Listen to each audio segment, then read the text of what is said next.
Ladies and gentlemen, good morning or good afternoon. Thank you for taking the time to join today's interview. And today we have someone who's really special. For those of you that know him, he's Dr. George Touliatos. And for those of you that don't know him, he's commonly known as Dr. Testosterone. Dr. George is a physician that specializes in biopathology and sports medicine. He has over 10 bodybuilding contests, becoming a two times national champion. And in his time, up until now, he has helped dozens, if not thousands, of males sort of find themselves in this difficult road of life. Dr. George, thank you for joining, and the floor is on you. If you want to take a couple of minutes to introduce yourself, that'd be great. Yeah, thank you for the invitation. My background is from bodybuilding. I started lifting weights from high school, and then when I started medical school, I was introduced, of course, to the gym. I Before the bodybuilding, I was a track athlete. In Athens College, I was doing sprinting and long jump. And then when I finished the medical school and went to the country in order to do my GP practice, I started taking bodybuilding more seriously. And my first introduction with supplementation was um, at the fifth academic year, 1997. And then when I finished the medical school, I wanted to check out my genetic potential. So after using supplementation for a couple of years and after lifting weights for almost a decade since 16, then I wanted to experiment myself with the pharmaceutical grade enhancing compounds because my goal was to compete against the best, not just to be a beach boy, but I wanted to compete among the best in the national level. So I started doing my first show in on May 2000, and it was a long road after 11 shows that I fulfilled um, my sports, my athletic career at the age of 40. As I was finishing my residency, I had started already writing books. So actually, my first book was released 13 years ago when I was already doing my residency. And as I was doing my last show, I was about to release my second book. Since now, I have written five Greek books. One is biography, uh, four um, four English editions, and one Italian. And I specialize on training, nutrition, supplementation, and harm reduction in anabolic steroid use, plus a few points about the replacement therapy and the aging part and the anti-aging. Now, on my practice, since 11 years now, I focus exclusively on the harm reduction of the steroid users and, of course, some anti-aging facts. And then, of course, to the replacement therapy, which is part of the anti-aging. So exclusively I focus on males, but also I can help some females losing weight, or Mhm. taking the performance to the next level in the gym. And yeah, I have this notch, and I prefer to deal with something that I know well rather than do things in general. So basically, I analyze blood, I take blood from patients, and I do biochemical and hormonal results. And I'm also capable of enhancing the performance through the biochemical markers. I've been interviewed from several US YouTube channels. I had my own show on muscle development for almost 5 years, and I had my monthly column on the magazine. Yeah, I participated in several seminars and also festivals and symposium, or how you call it, congresses about anti-aging, about replacement therapy, and also being a part of the Arnold Classic I'm sorry, Arnold Classic educational seminars and the Olympia University seminars. Um, yeah, I proud to say that I'm also the only European doctor that has written an article, a whole chapter on the anabolics book of Bill Welling, the 11th edition of 2017. Yeah, and I want to be remembered as the guy who helped all those miserable people not to repeat my mistakes in the field of chemical enhancement, but also decriminalize testosterone because it's testosterone is blamed for something it does well, Yep. okay? But it's referred as a compound that cheats, which is a myth, a misconception. I was watching one of your interviews prior to us setting this up, and you were advocating very, very strongly for testosterone, and your argument was that no doctor likes testosterone simply because it helps men by a lot. So, I mean, can you walk us through a little bit through what are some benefits of testosterone and Yeah, why because doesn't modern medicine like it? this kind of sounds contradictory, okay? So why? I mean, doctors don't want us to be healthy. Frankly, if we are healthy, the doctors will starve, okay? So Hmm. only the sick individual, the sick civilian, and patients fit the system. The point is, this blamed vial of testosterone, it is demonized because of the bad use and the misuse out of bodybuilding or in sports, abuse actually, that has side effects and it has given a bad name to this to the plethora of positive effects that it has in a male's organism. And actually, under the deficiency of testosterone, several side effects beginning from depression, Hmm. fatigue, muscle wasting, osteoporosis, obesity, diabetes, metabolic syndrome, lack of sex drive, erectile dysfunction. So it's just we know it's eight symptoms that are very crucial, and actually they decrease the well-being and the quality of living in a man.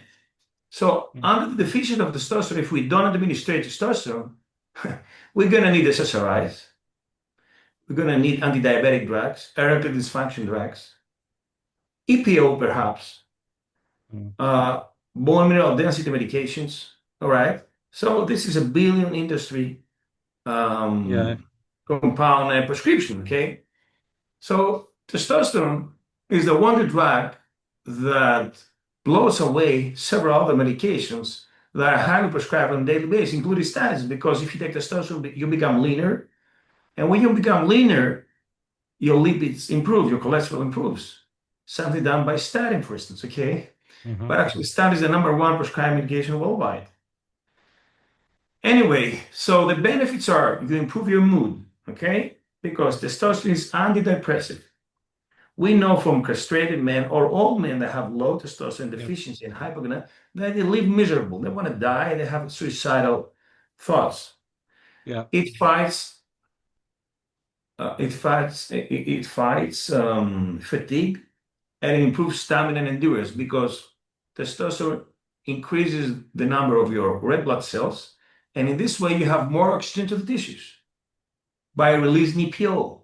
Well, Hmm. EPO is a very expensive hormone that is given, for instance, to people that have kidney damage or renal failure. But taking testosterone, it can improve and replace EPO. All right. Hmm.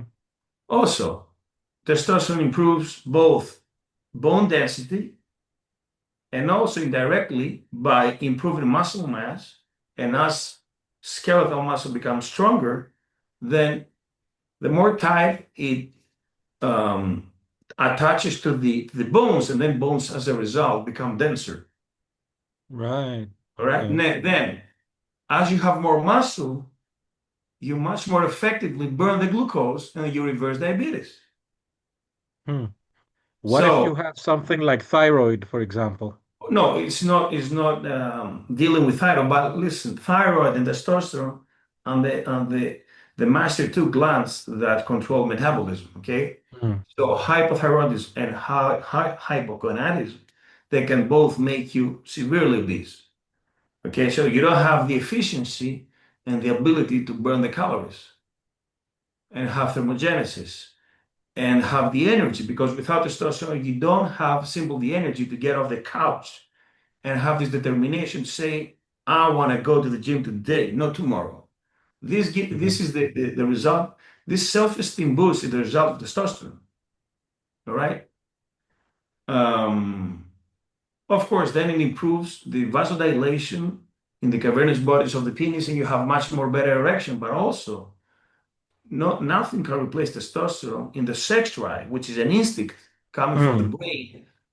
Okay, the urge to have sex with the other gender. Okay, if you Mhm. want to flirt, if you want to have romance, for instance, you cannot do that. You cannot have self-esteem or the desire to go with somebody if testosterone is low.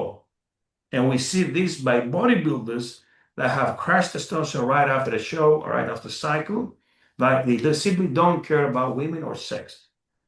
They're just miserable and pathetic because testosterone goes downhill after a long time of suppression with anabolic steroids.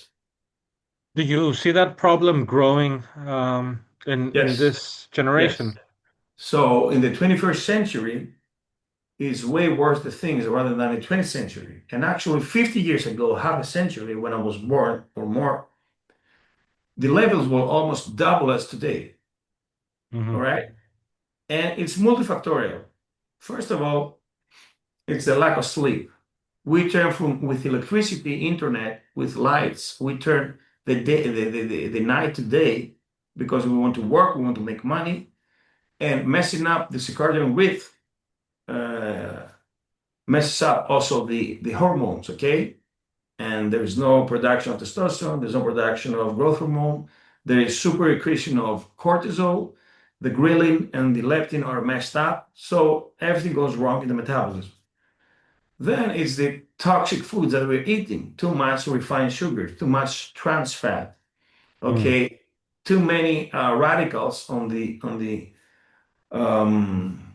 on the vegetables, and we are looking for organic food, which is supposed to be less unhealthy, so more clean. Then we have the plastic bottles that when they're heated, they release xenoestrogens that are also toxic to the hormonal environment. I would say the lack of physical activity because we have remote controls, we have elevators, we have cars. Okay, everything makes the man lazy. Okay, and when you're Yeah. lazy, then you become obese. And when you're obese, then the amount of estrogens that are released from the fat shut off the brain for testosterone production. If we notice films or picture of people 100 years ago, they were much leaner and the fertility was much higher. Today, we go to IVF clinics in order to reproduce ourselves, okay? Because of the low testosterone, but also a low sperm count. So everything goes downhill. And actually, the generation of our fathers has higher testosterone than us, and our grandfathers higher than our fathers. So everything goes downhill this century. And I've noticed that in several cases in my office where a dad has, for instance, 500 and the son has 300. What is the optimal range for you? Well, the optimal range is about mean range. The Mhm. upper is 1,000, the lower, let's say, is 300. So somewhere middle in the range is 500, okay?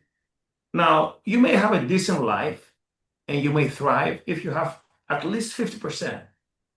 Now, the symptoms begin when you have below 400 and life becomes really miserable below 350.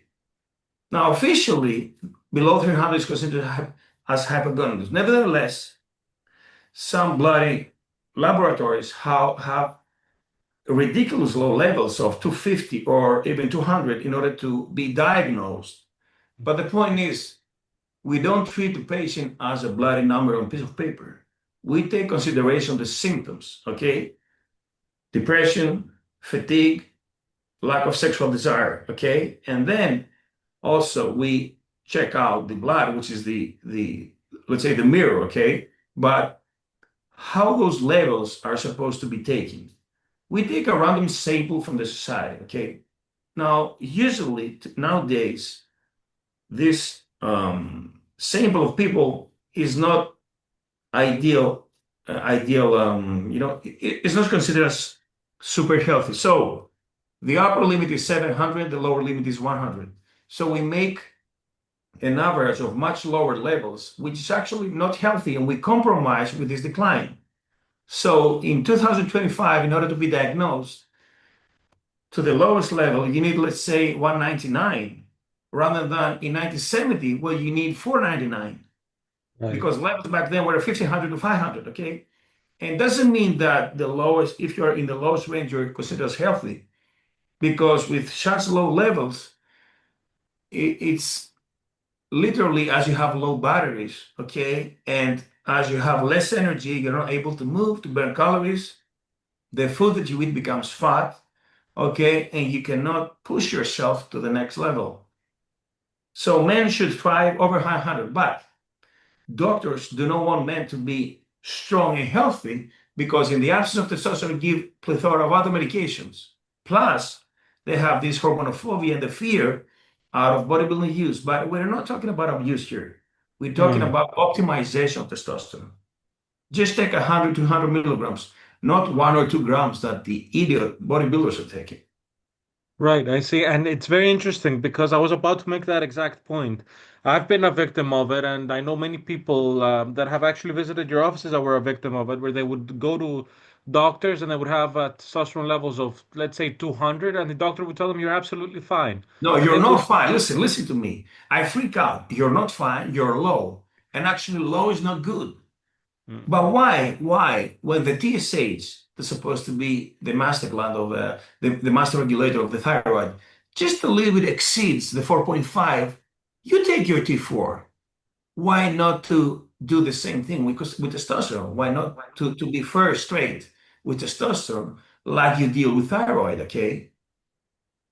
And men are so miserable and pathetic, and they beg for a resurrection, you know? And I mean, they're just a shadow of the men you used to be. And it's like doctors, they are punishing them, and I don't know, they just give alternative medications that cannot treat the low testosterone levels. For instance, if you have an erectile dysfunction because of low testosterone, they give you the blue pill. But the blue pill mm, doesn't have anything to do with the sexual desire. It's just a bloody pill for the erection. Who says that I want to have sex with a blue pill? It's just an erection. Doesn't mean that I want to have the desire, okay?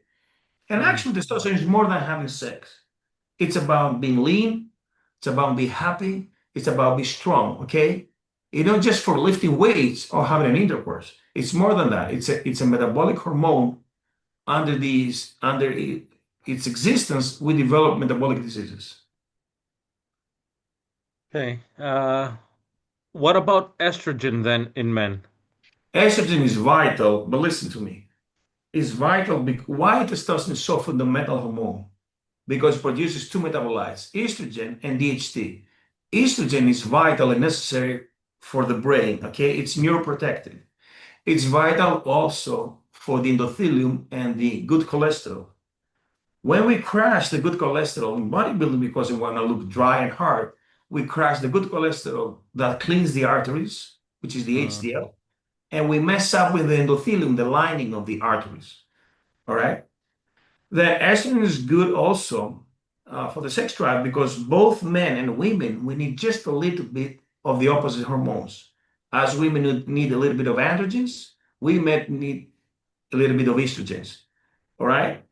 And also, crushing the estradiol doesn't make good to the joints and to the bone mineral density. We know that cracky joints and fragile bones is a result of abusing aromatase inhibitors, both in breast cancer in women, but also in bodybuilding in men. All right. Now, DHT is very important hormone also for sex drive, for self-esteem. Okay. Well, what we don't want is the exceed of estrogens in relation to testosterone. So everything has to be balanced. The problem mhm. arises when we have super high estrogens with moderate testosterone. Or sometimes we have the side effect of gynecomastia, which is multifactorial, all right? Prolactin may come into play also, DHT low may come into play, or IGF-1. And frankly, in some of the cases of gynecomastia, I check out estrogens that are not super high. So we have a certain medication called SERM tamoxifen, mainly, that is able to occupy the receptor so that the floating estrogens cannot sit there. So Mm, we relieve the symptoms. Okay, but we shouldn't compare bodybuilding with TRT. In bodybuilding, we abuse massively anabolic steroids and testosterone that give very high amount of estrogen. And actually, in bodybuilding, when we want to look dry, we need to have low estrogens. But also, we may have gynecomastia because of the tremendous amount of estrogens. right. Now, in TRT, we just use 100 to 100 milligrams. This amount, if you watch out your diet, your nutrition, if you're not obese, is not capable of doing this supreme aromatization. And as I said, we need a little bit of estrogens, okay? If you're not symptomatic, if you're not hurting your nipples, if you're not itchy or irritated, you shouldn't take something to lower your estradiol. All right? Um, so that is my take on estrogen. You mentioned bodybuilding. So let me ask you this: how do you sort of balance, or how do you approach the balance between being athletically performing, and long-term health? Because we hear a lot of stories about excess Yes, yes. bodybuilding. So it's So contradictory. So if you want to stay on top, the higher you go, the more dangerous to crash. All right. Now there is a special thing called harm reduction and diminishing the steroid risk when we need to do labs and we monitor the three basic systems: heart, kidney, and liver. Mhm. All right. And we do, of course, extensive blood work before and after. So before we need to be on the green zone, let's say, right? Everything to Right. be perfectly well in order to go clean and healthy to the compounds. Otherwise, if you're in the yellow zone, you're going to mess up to the red zone absolutely within a few weeks. And then after the cycle, we want to see the damage to the systems along with the use. But during the use, you may use some protection for the lipids for your liver, okay? And avoid doing harmful compounds, narcotics, ethanol, tobacco, junk food, lack of aerobic activity. So I'm telling them if you want to mess up with steroids, you should neglect every other negative parameter. And you Okay. should be a health freak if you want to attach to the compounds. Otherwise, you're going to shorten your lifespan and you are asking for trouble. Do they listen? Well, they have to because I'm the only doctor that discusses the healthy use. Mm. Every other doctor that has no clue about this and has never used this just tells you demonize and stop. But if someone is determined to do this, he has to listen to you. Otherwise, he will not be able to follow his passion for a long period of time. You mentioned that most doctors demonize this, and I tend to agree with you. Yes, they Both do. for, Yes, they do. And I'll tell you why. Because that a was my doctor is question. supposed a doctor is supposed to tell you everything about to be healthy. But doctors are the number one hypocrites when they come to their health. They tell you not to smoke while they smoke. They tell you not to drink while they drink. They tell you to cut sugar when they're obese. Mm. All right. They tell you to exercise when they're not moving. So of course they have to, but they are the bad example, and um, they don't how you say the Follow what word, they teach. huh? They don't follow what they teach. Yeah, but also they don't inspire you to do something. Inspiring. Yeah. All right. So yes, doctors, but listen, when I'm telling you, if you are an adult, you have a free will. As long as you don't break the law, you're free to do whatever it takes. Okay. If you want to self-improve yourself, you need to find somebody that will tell you to lower the risks. For instance, when we have heroin junkies, don't we provide clean syringes? Yeah.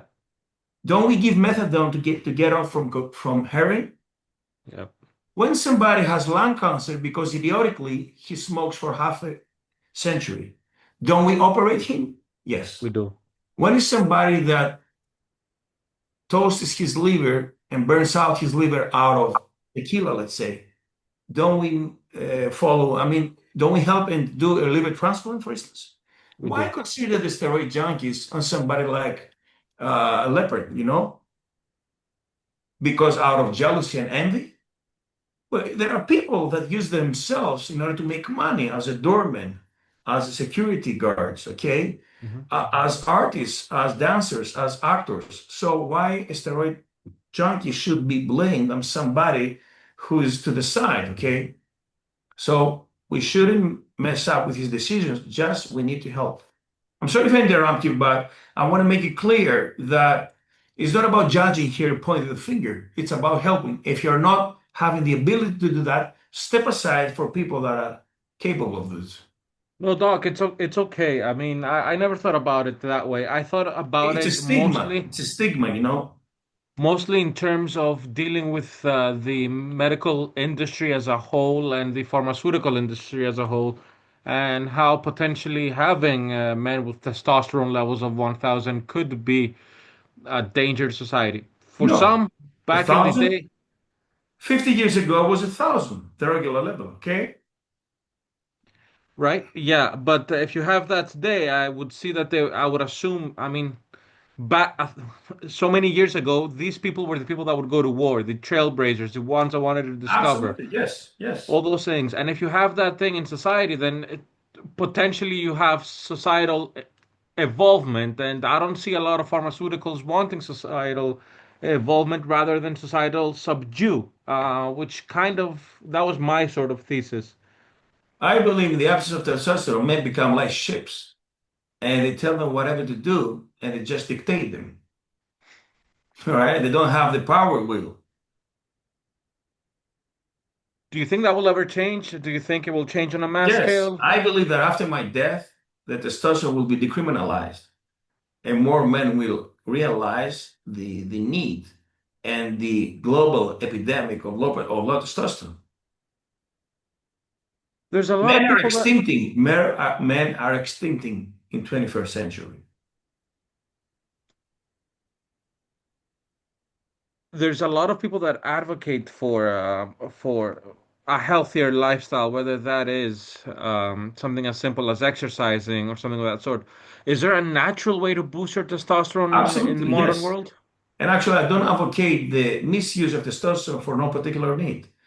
Aside from doping in bodybuilding, if somebody has, for instance, 350 and he doesn't want to be committed with testosterone for the rest of his life, because if you start using testosterone, it's one way. There's no turning back because you suppress your own production. The point is, if this production is negligible, then you have nothing to lose, only to win. But anyways, nevertheless, if somebody wants to raise his own testosterone naturally, yes, we have certain protocols that are able to increase your own production, your endogenous, okay? And three major facts: sleep before midnight from 11 to 7, Mm-hmm. eat cholesterol from steak and eggs, Mm-hmm. and skip alcohol, okay? Or weed. And of course, if you want to exercise, do it rigorously for just half an hour, no more than 45 minutes, because then it's counterproductive. And then cortisol is released Mm. that lowers testosterone. But we have protocols based on HCG that increase the testosterone into your balls, okay, your testicles. And then after that, we give the serum, the clomiphene, in order to kick the brain for a second push. And actually, we can double or triple the natural levels within a month.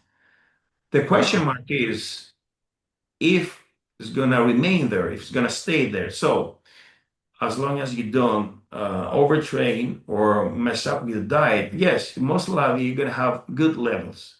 But under stress, under insomnia, under lack of physical activity, bad nutrition, abuse of other compounds, then yes, they may go back and crash. It's something temporary. You mentioned weed, alcohol. I think I'm not too sure, but that's my question. Does tobacco, nicotine have any impact, positive or No, negative? actually, as Morgenthaler says, I don't know the mechanism, but it increases the testosterone. But this is not this is not a point to smoke, okay? Yeah, of course. But weed, marijuana lowers because it raises prolactin.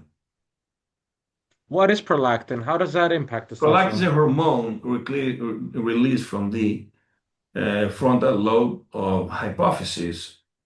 All right. So insomnia and stress may increase the production of prolactin or SSRIs, for instance, or even opiates that are painkillers. And then it antagonizes testosterone.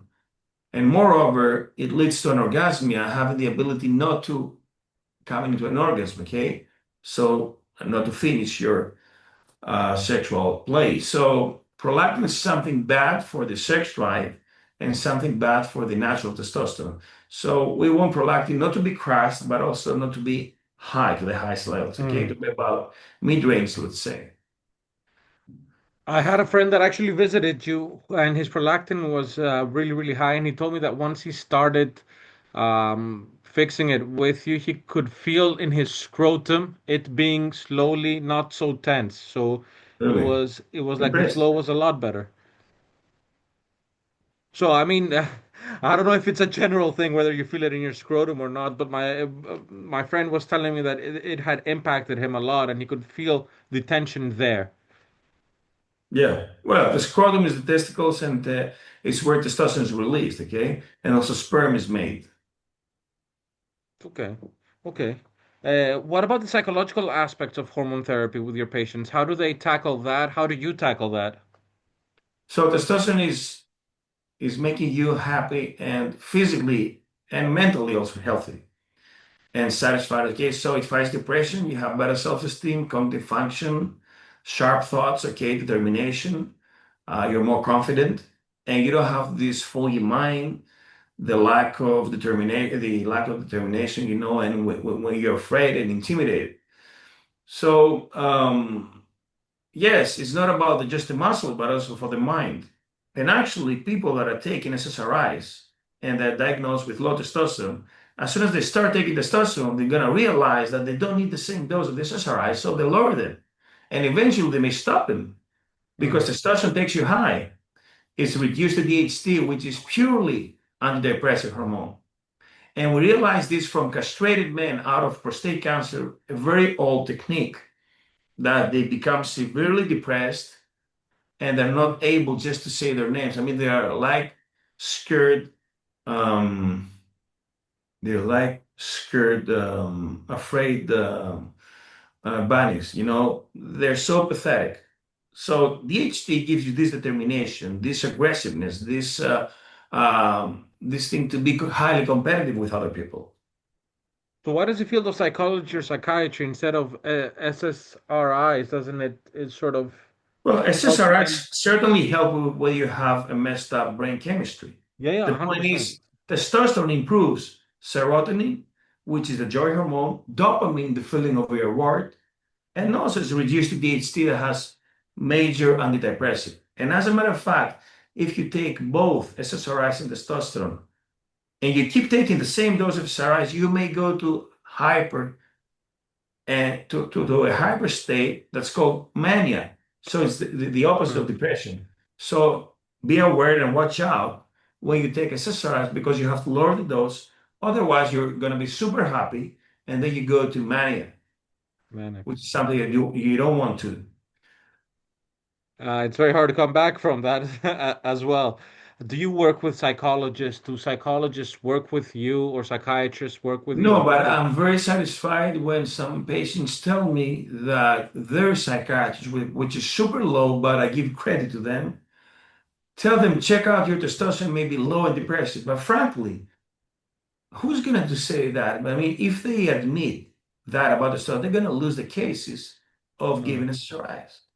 The same goes to urologists that they will prescribe testosterone instead of Viagra.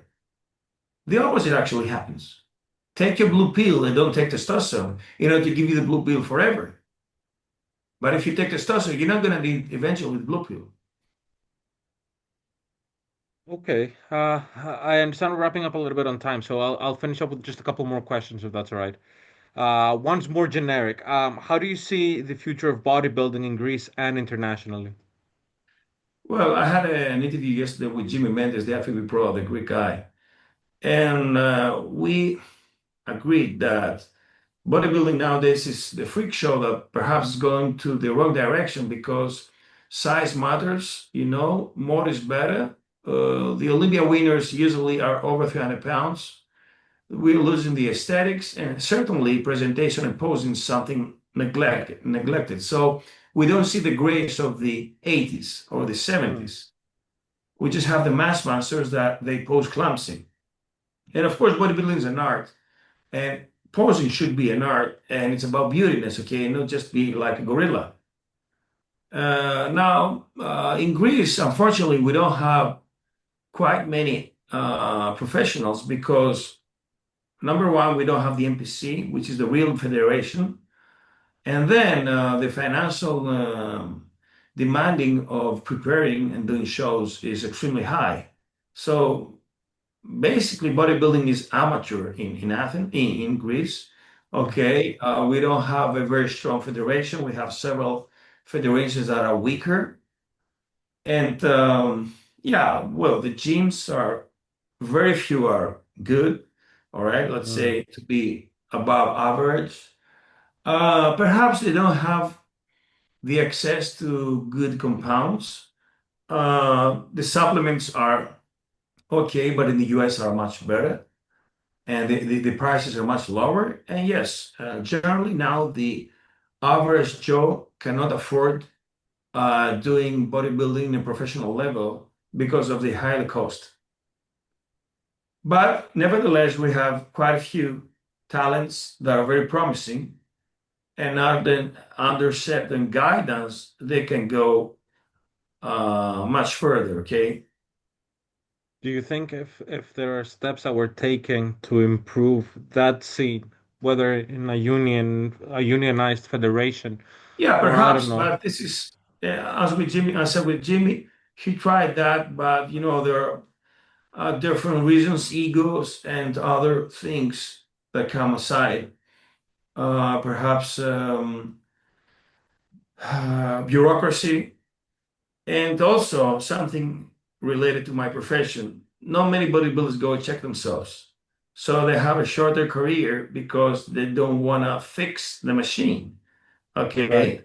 So having a machine that you throw all these injections and pills, you need to do regular checkups and something that costs, but also you need to step back a little bit and be more smart, okay? So they just become toasted and they shorten the lifespan of the career. Okay, that's very interesting. Um, okay. Why do you think that is? Do you think that is because of poor gyms? Because I would assume a gymnast or somebody that trains you would tell you to have a regular checkups. Is that because of that? Is it because of their own They foolishness? don't Is it want because to, of the cost? I think it's everything, but also they don't want to mess up the dreams because they believe that if you step back, if you go more reasonable to the use, you're going to become smaller. Actually, that's not, you need to think smart how to use the compounds in order to have the minimal risk. All right, if you want to have if you want to have a lifespan, okay. Otherwise, you shorten your career. You need to use thoroughly, okay. So don't just use everything fastly and don't do huge steps in a short period of time because it's not healthy. Aristotelian balance, basically. Yeah. Okay, my last two question is how does the public react to you when you're discussing the risk and benefits of performance enhancing drugs? So not necessarily in your practice, but out in public or I don't know, mothers that are scared for their sons. How do they react? Yeah, those are going to be people that they like this is fascinating, but others are very skeptical and actually they believe that I I enforce the cheating, but it's not like that. I mean, if you're an adult and you have decided to go to this route, you have to do it with the guidance of an open-minded physician, which is very rare to find because you're not just going by the book. Mm. You need to walk the walk and talk the talk. Hmm. So myself, I was abusing those compounds. I was divided, I was split as a doctor and as an athlete. So I had this passion, but also I was thinking perhaps more as an athlete, but also I had this culture and this education to know perhaps the potential side effects and check out myself more. But you need to do it. You need to do it carefully. But who's gonna talk you about this when they have not touched any compound? So Hmm. you need to speak from the inside, okay? But also, you rarely find doctors that deal with the dark side. Well, you're doing a good thing, okay? You're helping them, of course, to use them thoroughly in order to avoid killing themselves. Right. If they tell you that no matter what, I'm going to inject this thing even to my neck, you should tell them how to do it properly, okay? Even to do it properly, the injections to avoid contamination. Yep. Okay, so I think it's an ethical thing to do this because some people, they just want to get jabbed for no particular reason, for their own reasons, okay? Right. So you need to help them. Otherwise, they're going to be self-destructive. And we have to be open-minded, okay? I agree. I agree. I'm not disagreeing. I agree with that. Interesting As we are perspective. talking to an alcoholic and tell them, minimize your risk by taking this or this, okay? Or a smoker, minimize your risk by doing this and this. The same goes to the steroid user. Fair enough. Fair enough. My last and final question, so I do not take too much of your time, is for the people watching, for the younger generations, or for a younger version of yourself, what is one piece of advice you have to give? Um, if I could turn back time, I wouldn't do competitive bodybuilding. The point is, um, out of everything that was hurting me, I tried to bring something positive and help people not repeat my mistakes. I wouldn't be Dr. T today if I never touched the steroids, okay? But nevertheless, I wouldn't do bodybuilding. I want to be this young man of 75 kilograms, Hmm. okay? Having a much different physique. And if you don't have a serious reason, don't touch the steroids. Being about the lover boy or the beach boy, okay? If you don't have a good potential, a good DNA, or a talent, or a serious reason to compete or make money out of your profession, you just go by the supplements the healthy way. Right. Nevertheless, if you want to go this route, then do it the right way, okay? Don't hurt yourself. At least do it with a less risk. That's good advice. And I think we will close with that. Dr. Testosterone, George, I really appreciate you taking the time to talk to us today. It was very, very helpful, very insightful. And I look forward to having another one face to face at some point. All right. Thank you. All the best.